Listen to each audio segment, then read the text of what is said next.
In the last lesson, you looked at some simple probability questions. In this lesson, we're going to look at more complicated probability questions like we might see in our probability and statistics class that comes after this. We're going to begin by looking at a table that represents some results from a survey. Students were asked whether they'd ever posted a video on YouTube.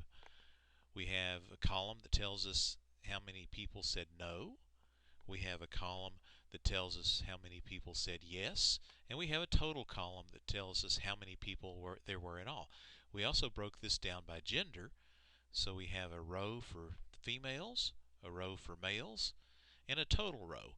So this tells us in this table that there were 874 people in all who had been surveyed.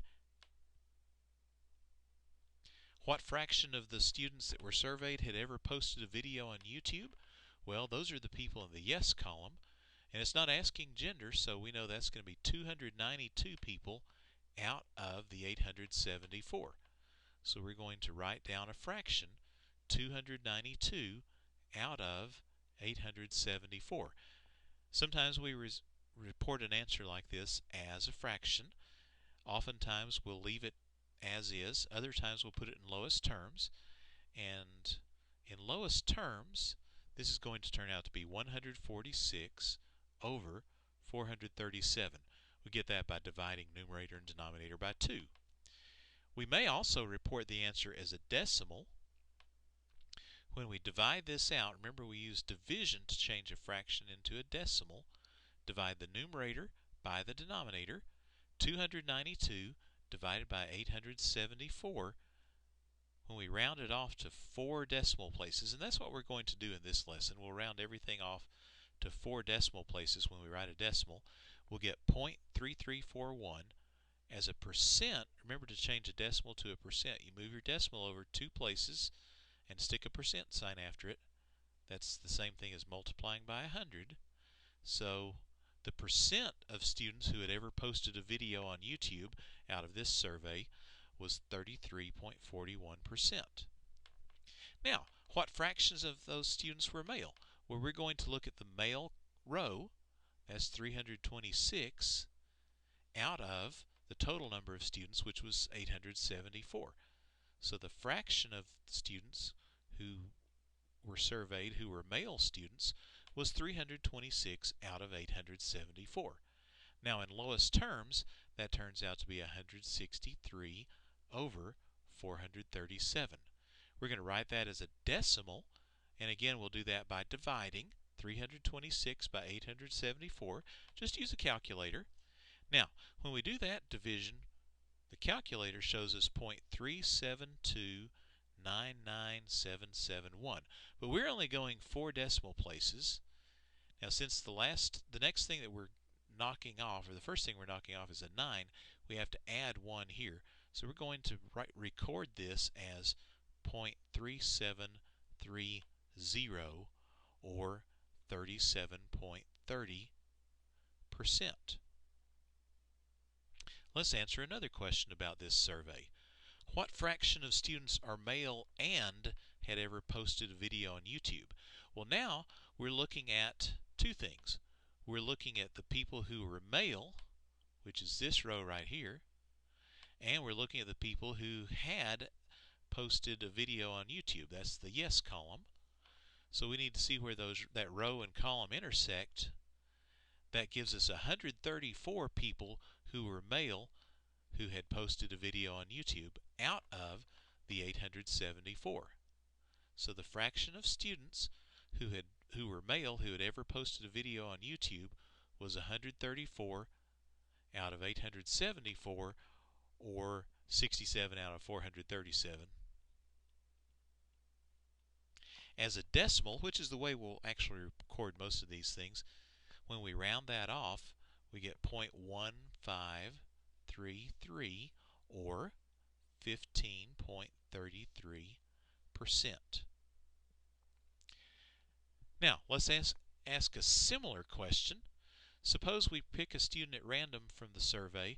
We want to know the probability the student was male and had ever posted a video on YouTube. Well, that's actually the same thing as saying what fraction of the students were male and had posted a video on YouTube. And we figured that out just a minute ago. We got that that was 0.1533. We're going to write these as decimals. So the probability that a student that we pick is male and had posted a video on YouTube is the same thing as the decimal who had posted a video on YouTube who were male. All right, let's look at another example. We have people who were surveyed about drinking diet sodas. If you drink soda, do you prefer a diet version? And we have females and males there. If we pick a survey respondent at random, what's the probability the survey respondent was female? Well, the females were 130. There were 262 in all who were surveyed, so we'll get 130 out of 262, and then we'll turn that into a decimal by dividing, and that's 0.4962. That's the probability that we would report. All right, let's look at another question. Same survey. What's the probability that we picked a person at random and we got somebody who preferred a diet soda? We're only looking at the people who answered yes to the question, I prefer a diet soda. Well, it's not asking female or male, so we're going to look at the all column. So we had 94 people who preferred diet sodas out of the total 262 people who were surveyed. So we're going to write that as 94 out of 262, or if we write a decimal for that, we'll get 0.3588. Now, let's look at one more example here. Let's say we choose a person at random from the survey.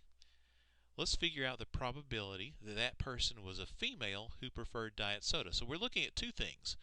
We're looking for females who preferred diet sodas. So we'll look in the female column and the yes row. That was 58 people in all who were females who preferred diet sodas out of the 262 survey respondents. So that means that our probability of getting a female who preferred diet soda is 58 out of 262. Or, as a decimal, we would write that as 0.2214. That is going to lead us to another concept, slightly more complicated, called conditional probability. And you'll do more with this in your probability and statistics class that comes after this course, or maybe you're taking this course at the same time. Conditional probability is working like this. Suppose we know some other event has already occurred. This is going to change the probability of a specific event. The conditional probability, we call, of B given A is given by this formula. Now this little bar here means given. And we can actually think of that nearly as being a fraction bar. The probability of one event given that another one occurred is the probability of both of them happening together, which is the stuff that we just talked about, divided by our total, or what we're looking at. That's our narrow focus here. Let's look at some examples from some tables from surveys. Let's go back to the diet soda survey again. Let's say that we choose a survey respondent at random again, but this time, instead of finding the probability the person is female who preferred diet soda, let's look at the probability the person's female given that the person preferred diet soda. That means this time we are only interested in the people in this row, the people who preferred diet soda. So our total number of people who preferred diet soda was 94. That's our denominator. The numerator is going to be the proportion of those who are female, which is going to be 58. The number of people who preferred diet soda was 58 out of 94. So there's our fraction, and if we turn that into a decimal, we'll get 0.6170. So that's going to be the probability that we get a person from the survey who preferred diet soda. I said that wrong. That found the probability a person's female given that we're picking someone who preferred diet soda. Now let's look at a slightly different question, which at first may look like the same thing. This time we're still looking at females and diet soda, but this time we are given that the person is female. So this time we're going to restrict ourselves just to the people who are female. So we're only going to look at this column of females. There were 130 females in the survey. Out of those, 58 of them preferred diet soda. So this time the probability that we pick somebody who wants diet soda, given that the person is female, is 58 out of 130, or as a decimal, when we divide that out, we get 0.4462, 4,462 ten-thousandths. Let's contrast that with what we just did a minute ago. Just a minute ago, we looked at the probability that someone was female given that they liked diet soda, or they preferred diet soda. So we had a different group that we were drawing from. This time we picked the diet soda preferers over or out of the females. Okay, let's look at some more conditional probability. This time we're going to deal with one that's just a little bit longer.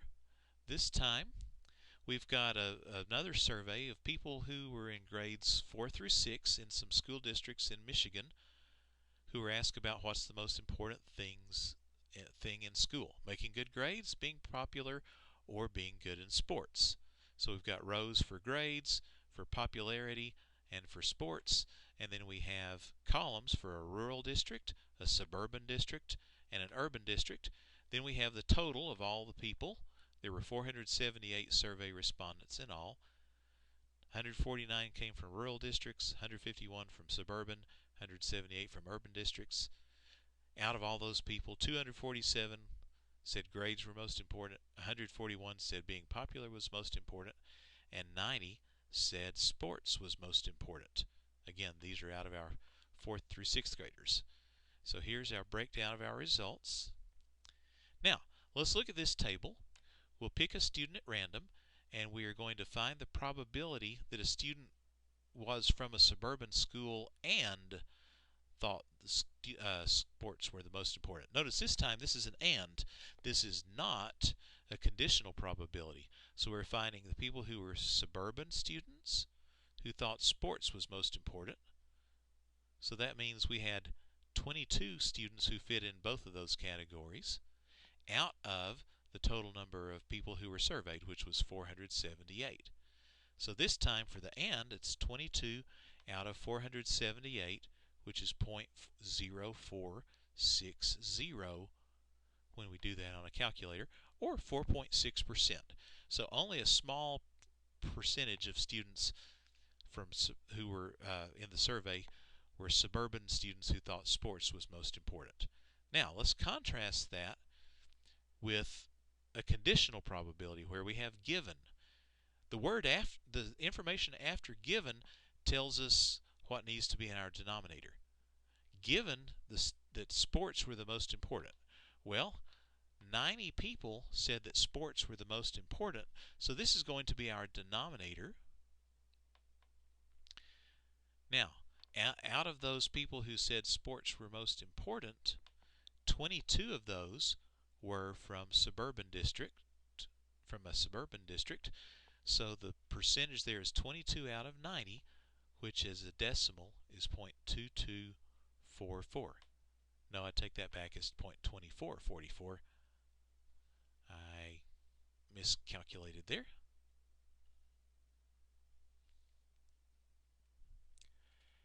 Now let's look again at our survey information. We're going to choose a student at random again and find the probability the student thought that sports were most important given the fact that the student was from a suburban school. This time we're given that it's from a suburban school, so we're only going to concern ourselves with the area or this column here that has suburban. So our denominator, the number of people that we were working with, was only the 151 from suburban schools, not all of the survey respondents. out of those 151 who responded, the ones who thought sports were most important were 22. So we've got 22 out of 151. And if we write that as a decimal, we get 0.1457. So about almost 15% of the suburban students thought that sports were most important. And so we've got about a 15% probability that we're going to get a student who thinks sports are most important, given if that we're picking from a suburban school. Now, one last look at the survey about YouTubers.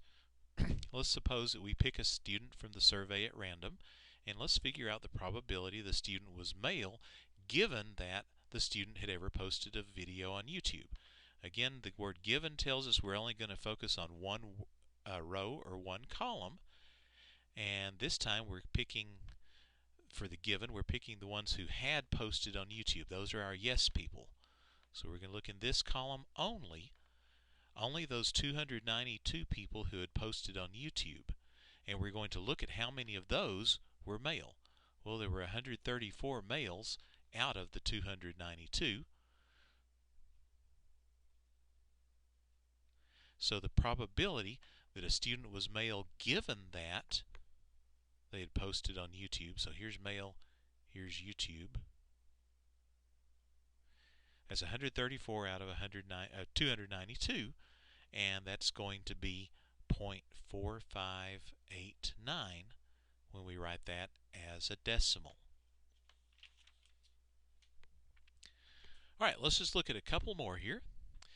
Let's kind of reverse things. This time, let's pick a student at random, find the probability the student had posted a video on YouTube, given that the student was male. That means we are restricting our interest only to the males in this survey. So we're only looking at this row of male students. In this row of male students, there were only 326, so we're going to concentrate on them. That's going to be our denominator. And out of those 326, we're going to find those who posted a video on YouTube. That's the yes column. So that was 134. And so the probability that a student had posted a video on YouTube, given the student was male, is 134 out of 326. Or if we put that as a decimal, that's going to be 0.4110. Now, similar question. Let's suppose we pick a student at random from the survey, and let's figure out the probability that the student had posted a video on YouTube, given that the student was female, just for a little variety. And so that's going to mean we're dealing with only the row of females. So that means we have 548 of those who are female. And out of those 548 students who are female, there were 158 of them who had posted on YouTube. 158 out of 548. We'll write that as a decimal. We'll get 0.2883. So there's our probability that we would select, let me try that again. That's the probability the student had ever posted a video on YouTube, given that the student was female. One last question.